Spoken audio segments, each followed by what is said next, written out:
Allez, vous prenez vos places. Essayez de ne pas faire trop de bruit avec les chaises, ce serait sympa pour tout le monde. Et asseyez-vous en silence. Installez-vous. Dans ce collège, qui est un tout petit collège où nous n'avons que 5 classes en tout, nous avons décidé d'inscrire les 6e et les 5e systématiquement à collège au cinéma. Donc ils ont au moins un suivi de 2 ans. Et au-delà, le choix est de leur proposer, mais uniquement sur la base du volontariat, un atelier cinéma dans lequel cette fois ils font une petite vidéo. En général, c'est de la vidéo en prise réelle, mais c'est vraiment en fonction des groupes. Du coup, cet atelier n'est ouvert qu'aux 4e et 3e, ce qui permet une première approche du cinéma en 6e, 5e, plus analytique, avec des exercices classiques, et un peu de pratique, même si c'est sans grande ambition, en 4e et en 3e. Pour votre première séance de travail par rapport à un film de collège au cinéma, on va faire quelque chose d'assez classique, qui est en fait l'étude de l'affiche du film. Donc c'est pourquoi je ne vous ai rien dit pour l'instant sur le film, à part le titre, mais c'est tout. Puisque autrement, ce que vous allez me suggérer à partir de l'affiche, vous le savez déjà, si je vous explique l'histoire, etc. D'accord ? Donc je vais vous installer l'affiche au tableau, et volontairement, je ne vais vous montrer que la partie supérieure pour l'instant. Alors, je vous laisse le temps de regarder un petit peu. Et l'idée, ça va être d'abord de décrire ce que vous voyez. Vous vous rappelez, on a fait ça déjà sur des albums qui n'avaient rien à voir avec le cinéma, mais c'était le même principe. D'abord, on décrit ce que l'on voit, et puis ensuite, on se pose des questions sur ce que ça veut dire, ce qu'on appelle interpréter. D'accord ? Ou lire une image, on dit ça aussi. On ne lit pas que des textes, on lit aussi des images. Je vais vous demander de ne pas trop poser de questions, mais plutôt de me dire ce que vous voyez. Peu importe si on n'est pas tous d'accord sur ce qu'on voit d'ailleurs, mais d'abord de me dire ce que vous voyez. On Antoine. voit une dame avec une robe verte qui saute peut-être d'un mur ou... Enfin, saute. Qui saute. Je pense plutôt que c'est un tableau et elle était à l'intérieur du tableau, elle a réussi à sortir du tableau. Est-ce que tu peux essayer de me décrire... Elle tombe. Pardon, excuse-moi. Elle saute du tableau et comme elle savait pas ce qu'il y avait dehors, elle tombe. Elle tombe, d'accord. Vous pouvez m'expliquer ce qu'est le tableau dans ce que vous voyez? Pas avec les mains, pas en disant un machin, vous m'expliquez avec des mots. Mathieu? Qu'est-ce que tu vois? Cadre, on voit comme un cadre, puis il y a une lumière jaune, on pourrait penser que c'est un tableau, une peinture ou à l'intérieur d'une maison, la lumière. Oui, je suis assez d'accord. Vous êtes plusieurs à avoir utilisé le mot tableau. Qu'est-ce qui va vous aider? Donc là, on passe dans la partie plus interprétation. Qu'est-ce qui vous aide à savoir si c'est un tableau, une fenêtre ou autre chose? Je ne sais pas quoi.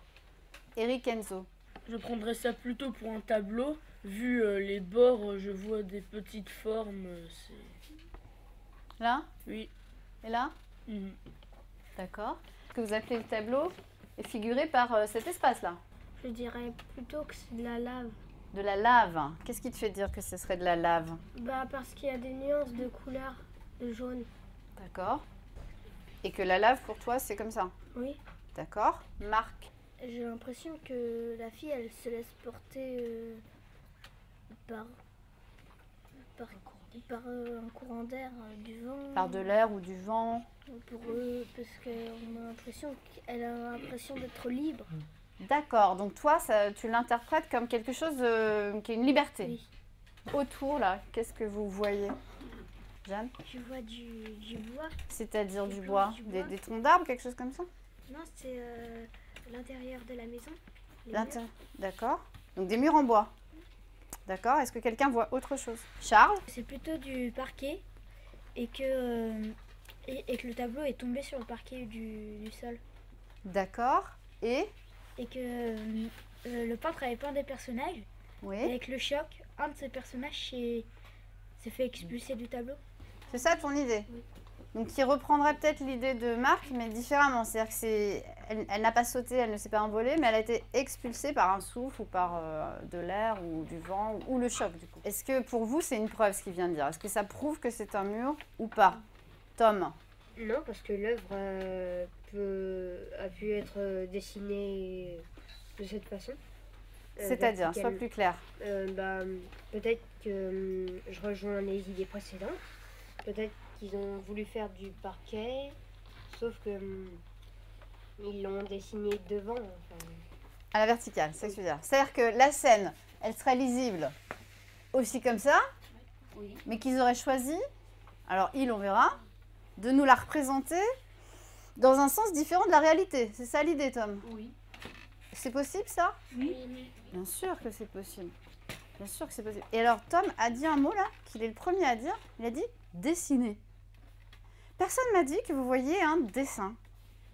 Vous êtes tous partis à interpréter ou à décrire les éléments de cette illustration sans me dire que c'était un dessin. Alors, ça veut pas dire que vous ne l'avez pas vu. Je me doute bien que vous l'avez vu. Mais ça veut dire que ça a été immédiat et pour vous, c'est presque une information, on va dire, négligeable. C'est pas négligeable. Puisque quand on dessine, c'est pas la même chose que je sais pas, de photographier ou bref, d'accord? Et justement, ça change beaucoup de choses. On peut aussi dessiner des choses qui n'existent pas, par exemple. Alors que quand on photographie, c'est plus difficile de photographier quelque chose qui n'existe pas. Donc ça permet peut-être plus de liberté dans notre interprétation. Ceci dit, je dois, moi, vous dire que j'ai bien mis l'affiche dans le sens où elle est censée être vue, c'est-à-dire que c'est bien la partie supérieure que je vous affiche et pas la moitié gauche de l'affiche, on est d'accord. Donc je vais la remettre telle qu'elle nous est présentée. De toute façon, il y a eu un choix de fait qui est de nous la montrer dans ce sens. Après, est-ce que c'est une preuve ou pas de savoir si c'est un mur ou un plancher? À mon avis, la question reste ouverte. En tout cas, ce qu'on vient de dire ne prouve ni l'un ni l'autre. D'accord? Bien. J'aimerais bien quand même qu'on rebondisse sur cette histoire de dessin. Tout est dessiné ou pas? Qu'est-ce que vous voyez en termes de technique d'illustration? C'est plutôt de la technique de peinture, plus de la peinture. Donc plus de la peinture. Agathe. Le placement d'ombre et lumière, Dis-moi. eh ben, Tu en vois? il y a une partie qui est plutôt dans l'ombre et l'autre, elle est plutôt vers le tableau où c'est jaune. Et ben, il y a beaucoup de lumière, alors que là où en bas, eh ben, c'est très foncé. Parce que elle est... Du personnage. Oui, parce que le ventre, il n'est pas face à la lumière. Et puis, un peu dans le coin en haut à droite. Oui, très bien. Donc la lumière, elle est plutôt... là, c'est très clair, hein, d'après toi. Donc ce jaune, ça serait de la lumière. Pas seulement de la peinture jaune. Parce que si vous mettez devant un tableau jaune, il ne va pas vous illuminer. Est-ce qu'on est d'accord? Ok. Donc Agathe, là, vient de découvrir autre chose. Pour essayer de lire l'image, effectivement, est-ce que c'est un tableau? Est-ce que c'est de la lumière? Est-ce que c'est une fenêtre? Je ne sais pas. Il y a cette histoire de lumière, effectivement. Donc là, de toute évidence, le personnage est illuminé dans la partie de son dos et dans la partie qui, effectivement, serait face au tableau. Et par contre, l'autre partie, le ventre, est vraiment dans le noir. Bon, c'est une bonne remarque de détail. Peut-être que c'est plus difficile pour d'autres. Ok. On va juste ouvrir le reste de l'affiche. D'accord? On va la voir entière. Et puis du coup, ça va me permettre de vous la distribuer, parce que là, je vous cachais une partie. Je vais vous la distribuer aussi. Et comme ça, vous l'aurez en grand pour nous tous, et puis en petit, de façon personnelle, pour regarder de façon plus simple. D'accord? Et je vais vous demander toujours dans le même principe, s'il vous plaît, pour l'instant. C'est une fiche qui s'ouvre, c'est un petit livret. Mais je vais vous demander de n'en rester que là, puisque pour l'instant, on ne travaille que sur cette partie-là. Autrement, ça va vous apprendre des choses que je ne veux pas vous dire tout de suite. D'accord? Donc, je vous distribue à tous votre fiche de collège au cinéma. Voilà, ça sera plus facile, d'accord?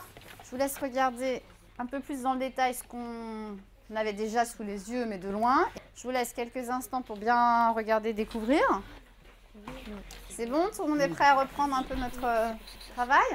Alors, vous ne me parlez pas d'une chose, c'est que vous ne me dites pas ce que vous apprend la partie inférieure de la fiche.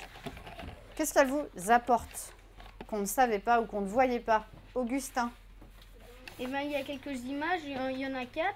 Oui? Et dessus, on voit certains personnages. Oui? Et ils sont dessinés à peu près pareil que le tableau que le tableau ou la fenêtre est dessiné. Et c'est tout. Donc il y a des images, il n'y a pas quelque chose qui vous éclaire. Kylian? Moi, je pense qu'il est tombé parce qu'à mon avis, un tableau, c'est pas collé au plafond. Parce que là, on voit bien qu'il touche presque le plafond. Je pense qu'en fait, il est tombé. Et comme il était accroché au mur, à mon avis, il a dû tomber près du mur. D'accord. Donc tu reprends l'idée de la chute qui expulse le personnage. Donc vous m'avez parlé des images, etc. et pas du tout de la mention du titre. Mais effectivement, là, ça doit venir vous confirmer, je pense, qu'il s'agit bien d'un tableau et d'une fenêtre. Ceci dit, vous me direz, ça peut s'intituler le tableau et puis faire intervenir une fenêtre. D'accord, d'accord. Ce que je vous propose, c'est qu'on commence notre petit travail en groupe, d'accord? On va donc travailler collectivement pour essayer d'analyser cette vignette-là tous ensemble, d'accord?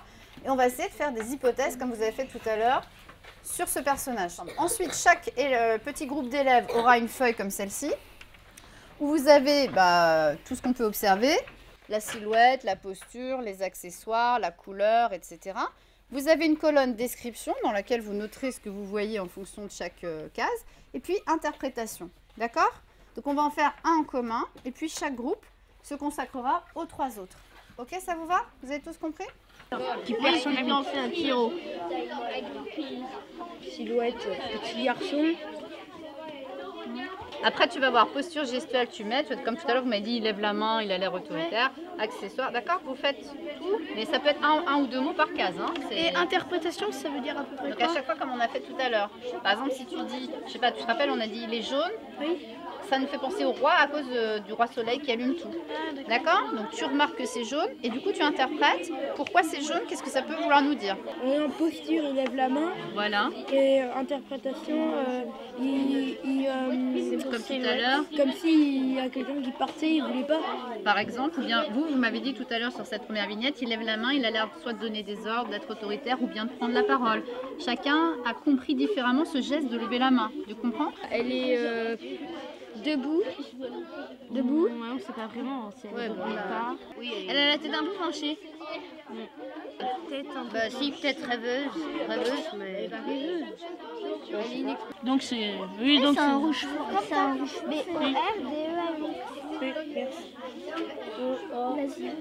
Donc un homme habillé en femme ou une femme habillée en homme, c'est ça que tu veux dire? C'est un travesti. Ah bah non, c'est pas pareil également. Et c'est nous quoi? Et bah tu mets là, tu mets sexe. Un travesti. Et comment ça s'écrit? Genre, ça c'est depuis, on aurait pu choisir un peu. Qu'est-ce que tu vois? Tu vois pas qu'il veut rattraper quelque chose, qu'est-ce que tu vois? Tu vois que donc il a une main tendue. Voilà, tu as inversé en fait, d'accord? Toi, ce que tu vois, c'est qu'il a une main tendue et du coup, tu en comprends qu'il veut rattraper quelqu'un ou quelque chose. Donc, quand tu donnes ce que tu comprends et non pas ce que tu vois, tu es déjà dans l'interprétation et pas dans la description. D'accord? Mais c'est pas à peine de barrer, fais une flèche. Ok? Donc en fait, si tu veux, c'est ce geste que tu vois qui te fait comprendre ça. D'accord? Et pas l'inverse. Et peut-être aussi ce qu'on a dit tout à l'heure, le fait qu'on soit en contre-plongée, ça donne une impression peut-être.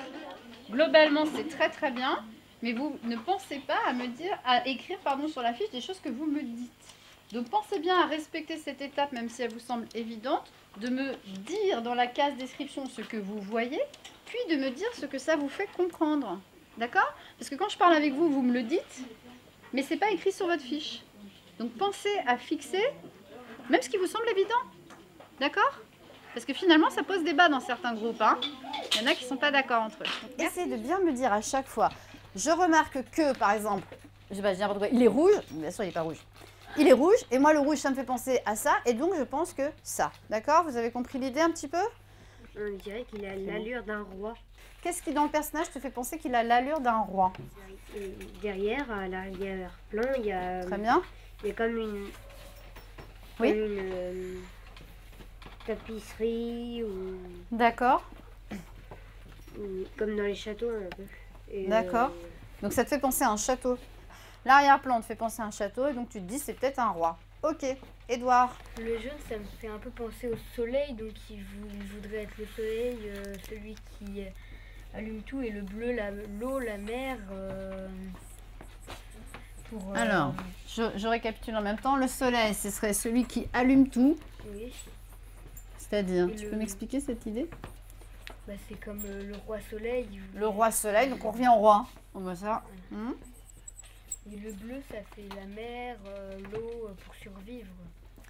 Alors explique-moi cette idée de la mer, l'eau pour survivre. En jaune, parce que il veut être celui qui allume tout, c'est-à-dire une espèce de roi soleil. Et en même temps le bleu, pour exprimer quoi? Est-ce que quelqu'un, parce que ça a l'air de leur poser problème la couleur bleue, là, quelqu'un vient à leur secours?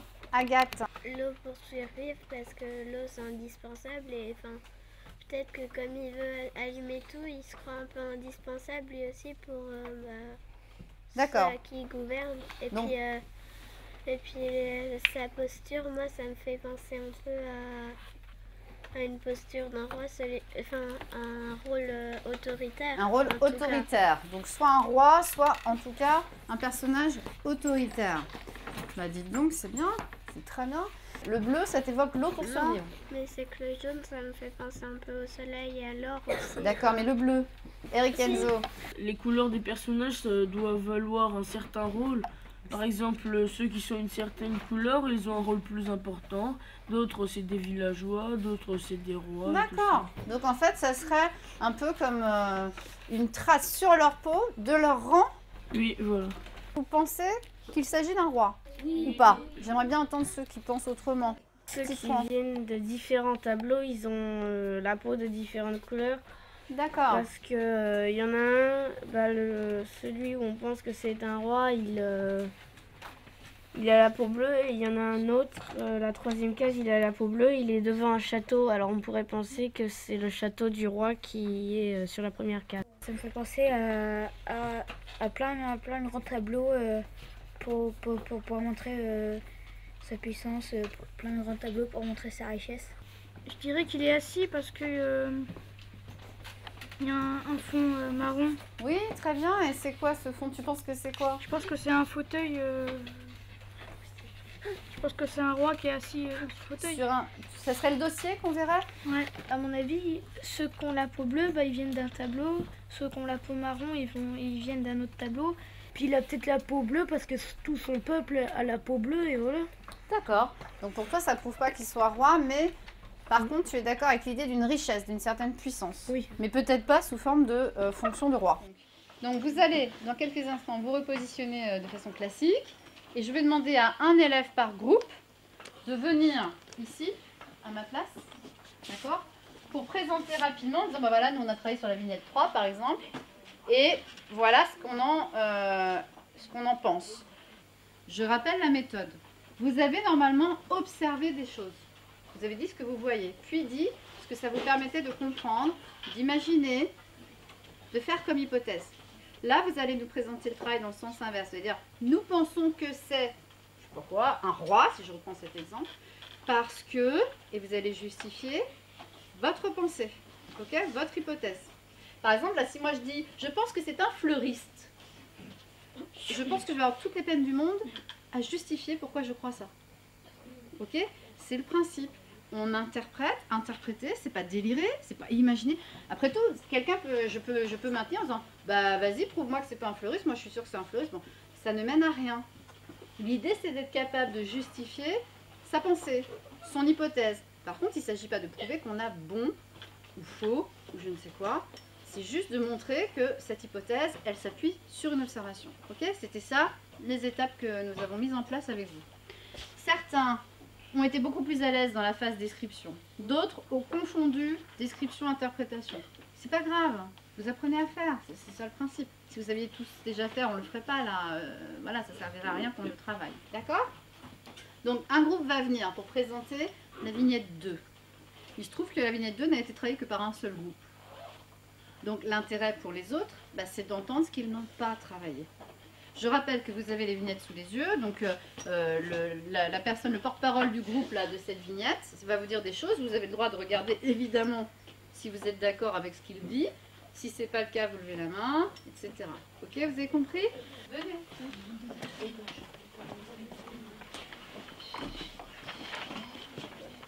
Donc là, comme c'est une vignette qui n'a été travaillée que par un groupe, vous ne pouvez pas forcément confronter avec vos...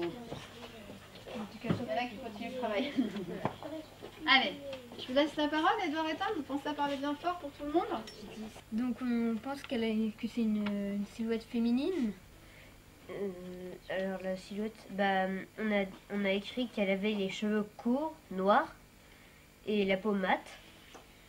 Elle a l'air un peu réservée, donc pour la posture et les gestuelles, elle a l'air un peu réservée et on a l'impression qu'elle regarde quelque chose. Pour le cadrage, on dirait qu'elle est réservée. Pourquoi? Réservée, Parce que Qu'est-ce que vous avez la observé? fille prend une petite partie du cadre. D'accord, parce qu'elle n'occupe qu'une petite partie du cadre. Du cadrage, d'accord. Et le fond, ça nous fait penser à du feu. Plus fort. Le fond orange nous fait penser un peu à du feu. Et parce que c'est orangé. Et aussi, on dirait une branche comme un débris ou une maison. D'accord. Donc... Oui, on peut imaginer qu'il y ait du feu, mais on peut imaginer aussi que c'est le soleil qui fait l'éclairage. Et elle est dans le désert, un peu comme quelque chose comme ça. D'accord. Qu'est-ce qui pourrait venir confirmer cette impression, Florian? C'est plutôt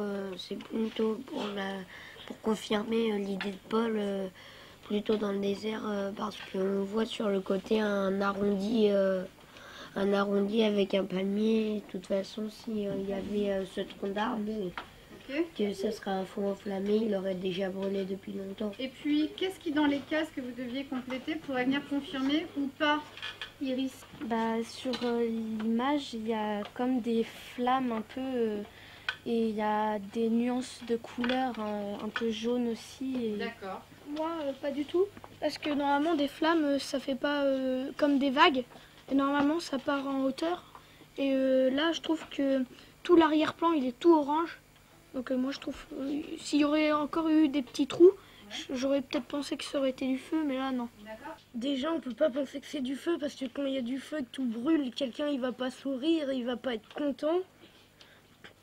Et puis, souvent, notre regard, il est attiré par les flammes, là. Comme il est derrière, elle est complètement ailleurs. Moi, je penserais pas que c'est des flammes. Moi, je pense deux choses.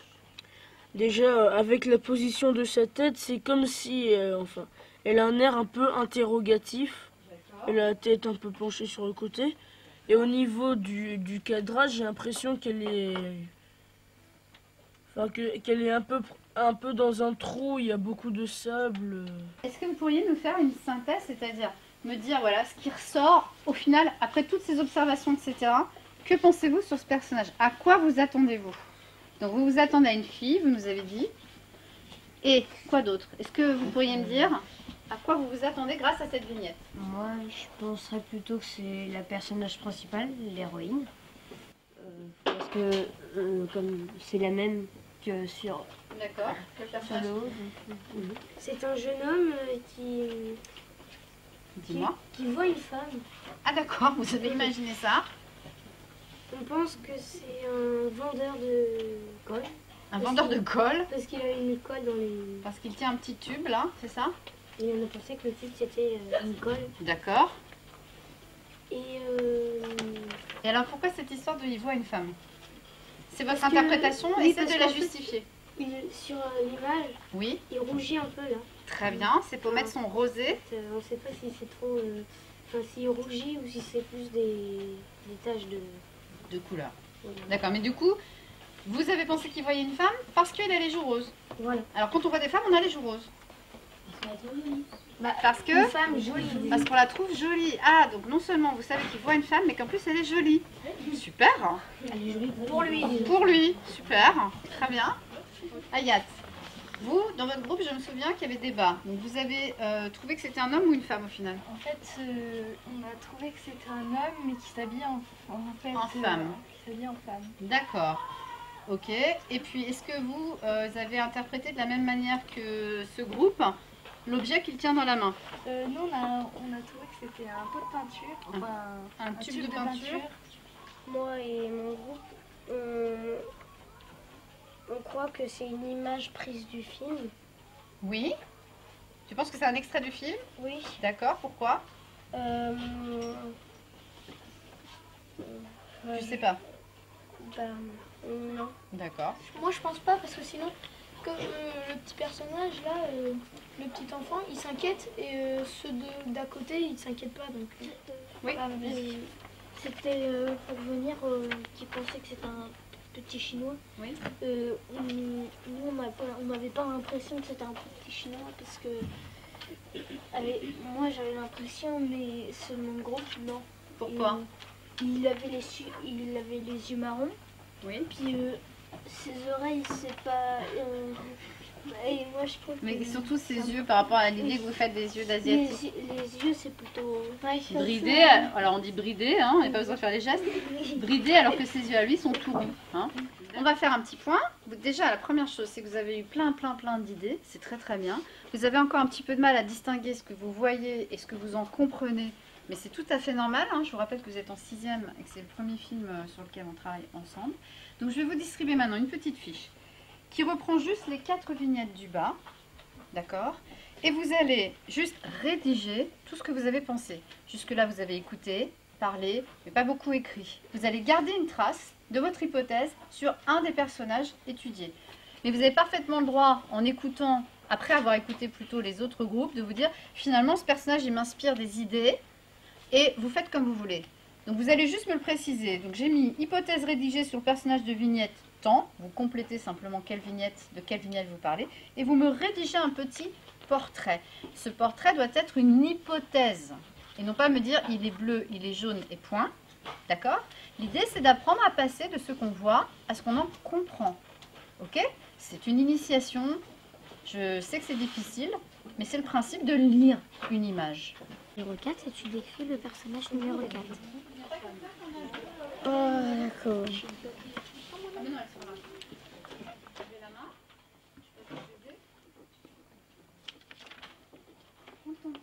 Installe-toi bien. Regarde, là, tu n'as même pas la place. Ah, pardon. Mais peut-être pas se contenter de ce personnage est où je vois que, mais peut-être bien amorcer. Oui, ça va pas? Écris-le-moi, le dire. Écris-le. C'est exactement pareil, mais tu l'écris. On décrit. Ah, on décrit. Bien? Oui, c'est le principe. Oui, mais non. C'est bien. C'est ce qu'on voit. Mais c'est important. Ok, allez, on se dépêche un peu. J'ai choisi la vignette 4 et j'ai mis « On dirait qu'il a perdu quelque chose ou quelqu'un ». Et aussi, je l'imagine bagagiste, un peu triste, pensif et un peu perdu. J'ai choisi la vignette 3. Je suppose que le personnage en bleu est un peintre qui a reçu l'ordre du roi de tout peindre en jaune. Soudain, il s'arrête de peindre car il a vu la femme de ses rêves. Ébahi, il la regarde bêtement. C'est la 4e vignette. J'imagine que ce personnage est un chauffeur de voiture, qu'il est calme et qu'il n'est pas bavard. J'imagine aussi qu'il aime voyager dans les pays du monde. J'ai choisi la 2e vignette. Ce personnage est un peu réservé, qui porte un gilet violet. Je pense qu'elle regarde quelque chose ou quelqu'un. Le fond est orangé avec un trait marron qui sépare une partie de l'image. C'est peut-être une branche ou un trou dans la toile. C'est la vignette 3. Je pense que c'est une silhouette masculine. Il a la peau de couleur bleu pâle avec du maquillage violet sur les lèvres et les paupières. Il porte des vêtements de couleur violet, blanc et jaune. Je pense qu'il tient un tube de peinture jaune. J'ai choisi la vignette numéro 3. Le personnage a la peau bleue, pâle. Je crois qu'il est riche car il a la peau bleue et parce que ceux qui ont le sang bleu sont des aristocrates. On dirait une femme car elle a du maquillage. Elle a l'air étonnée. Je crois ça grâce à la forme de sa bouche. Vous avez donc observé, décrit, essayé d'interpréter. Vous avez vu que c'était pas facile.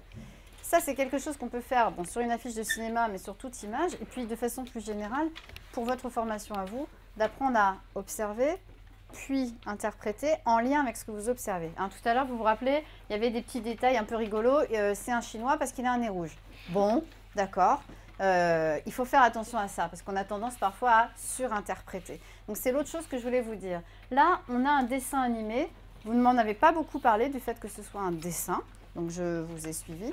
Si on avait des vignettes d'acteurs, ça arrive souvent sur une affiche de film en prise de vue réelle, on ne peut pas surinterpréter comme on vient de le faire. C'est-à-dire que tout n'est pas forcément choisi exactement comme ça. Si le personnage a les yeux bleus ou les yeux verts ou les yeux marrons, ici c'est du dessin, tout est au choix, à la liberté de l'artiste. Donc ce n'est pas tout à fait la même chose. D'accord?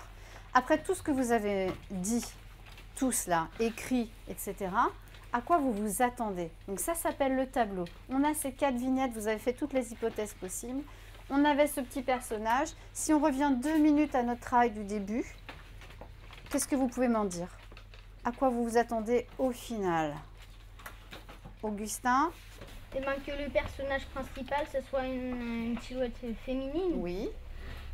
Et puis, par rapport à ce qu'on a dit, est-ce qu'elle est expulsée, est-ce qu'elle saute? Est-ce que vous pensez qu'elle sort effectivement du tableau comme vous l'avez dit? Est-ce qu'elle en est expulsée? Est-ce qu'elle s'en échappe? Qu'est-ce que vous en pensez, Augustin? Eh ben, je pense qu'il y a plusieurs solutions parce qu'on ne peut pas en être sûr. Oui. Et je pense qu'elle saute, elle a envie de liberté, je pense. Elle a envie de liberté. Donc toi, c'est ça qui se dégage du film.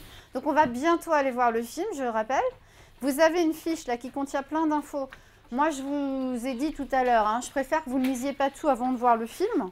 Si vraiment la curiosité est trop forte, je ne vais pas vous en empêcher, bien sûr. D'accord? Mais je ne vous demande pas de le travailler ou de la lire pour l'instant. Par contre, on s'en servira après avoir vu le film. D'accord? On fera une séance d'exploitation après avoir vu le film. Ok? Je vous remercie. En général, en 6e, les élèves arrivant d'écoles variées, certains ont déjà connu le dispositif école au cinéma, d'autres pas. Donc on repart vraiment de zéro. Et puis les élèves, ils sont très demandeurs. Le cinéma, c'est vraiment quelque chose qui les motive. Et ils comprennent assez vite, en général, que ce n'est pas une sortie purement loisir, que c'est bien un travail, comme on en ferait sur un livre ou sur une autre œuvre, quel que soit le support. Et ils sont très dynamiques. Enfin, en général, ils ont très envie de participer.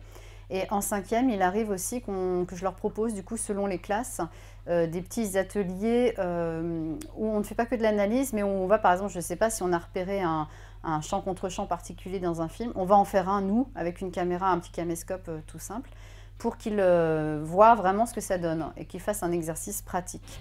En 6e, c'est plutôt des exercices vraiment d'analyse de l'image, d'apprendre à distinguer ce qu'on voit, ce qu'on en interprète, ce qu'on comprend, de confronter aux autres. Voilà. Et souvent, les élèves aiment beaucoup et on voit d'année en année, ils sont très en demande.